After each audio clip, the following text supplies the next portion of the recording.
सबसे पहले तो करण सीनियर सेकेंडरी स्कूल के जो प्रबंधक महोदय हैं और इनके जो गुरुजन हैं सबको मेरा प्रणाम, नमस्ते।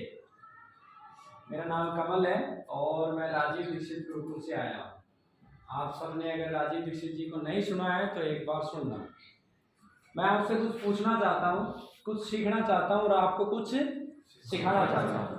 तो सबसे पहला मेरा सवाल है, ये पौधा है, ये देखो किसका पौधा है ये? अब ये पौधा मेरे हाथ में आप देख के आपको क्या लग रहा है? मैंने धर्म किया या पाप किया? सही कह रहे हो? अब कौन है पापी यहाँ पर? सत्य बोलो, थोड़ा जोर से बोलो, सत्य को कौन है पापी? मैंने इस पौधे को क्यों पढ़ा? आपके मन में सवाल है क्या? मैंने ये पाप क्यों किया? मैंने आपको धर्म की परिभाषा सिखाई और मैंने ये पाप क्यों किया? तो पापी को सजा देना किसकी जिम्मेवारी है? दंड देना? तो तुम में से कितने लोग हैं जो दंड देंगे? हाथ खड़े करो। शाबाश, खड़े हो, ताली बजाओ इसके लिए।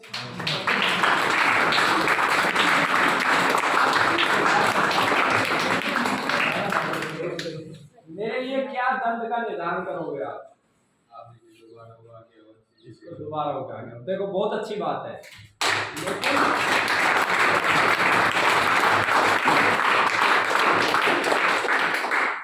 जब हमें न्याय करना होता है, क्या करना होता है? न्याय। तो सबसे पहले पूरा सच जानना होता है, तभी हम निर्णय कर सकते हैं। बैठ जाओ बेटा। ये पाप मैंने नहीं किया, ये पाप जो ज्ञान का अधूरापन है। किसका अधूरापन है? ज्ञान। उसने ये पाप किया। ये जो तुलसी का पौधा है, जब मैं बस में बैठा था तो एक कचरे के ढेर में पड़ा हुआ, किसी ने फाड़ के लिए फेंक दिया। एक नहीं है ये, 1 2 3 4। उस कचरे के ढेर से मैंने उठाया और मैं इसे आप तक लेके आया। ठीक है?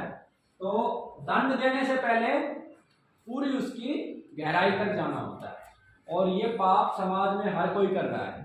पेड़ पौधों की कदर कोई नहीं कर रहा, जीव जंतुओं की कोई कदर कोई नहीं कर रहा। इसलिए मनुष्य के दुखों का सबसे बड़ा कारण क्या है पता है तुम्हें? मनुष्यों के दुखों का सबसे बड़ा कारण है कि वो जो अपने से कमजोर हैं उनके ऊपर क्या कर रहा है?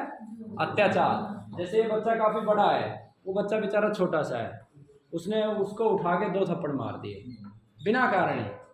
समझाने के लिए, सही दिशा देने के लिए अगर उसने किया तो वो धर्म है। तो इसलिए मनुष्य सबसे ज्यादा दुखी और बीमार है। उसका मूल कारण क्या है?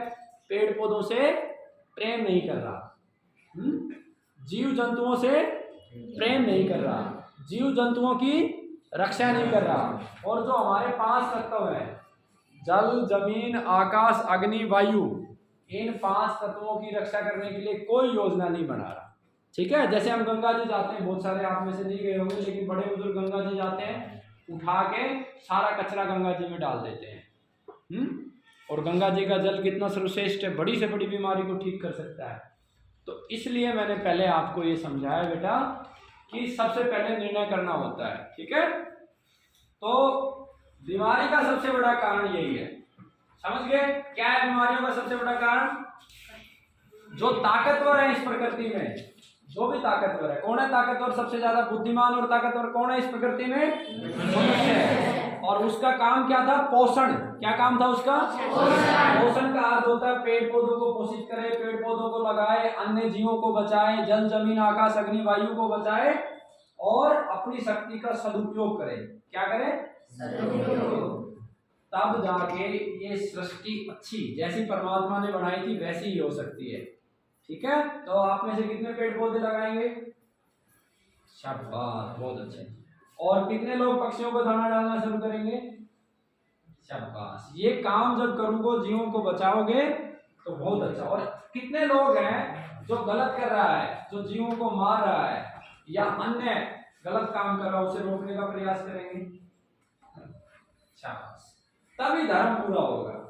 यही धर्म की परिभाषा है कि जिन 5 तत्वों से हम बने हैं, पेड़ पौधे बने हैं, जीव जंतु बने हैं, उनकी रक्षा करना और मनुष्य क्योंकि सबसे ताकतवर और बुद्धिमान है, जो उस कार्य में विघ्न डाल रहा है उसको बार बार समझाना और नहीं माने तो फिर उसको समाप्त करना, दंड देना, ये क्या है? धर्म है। ये धर्म की मूल परिभाषा है। ठीक है, अब समझ गए? दूसरा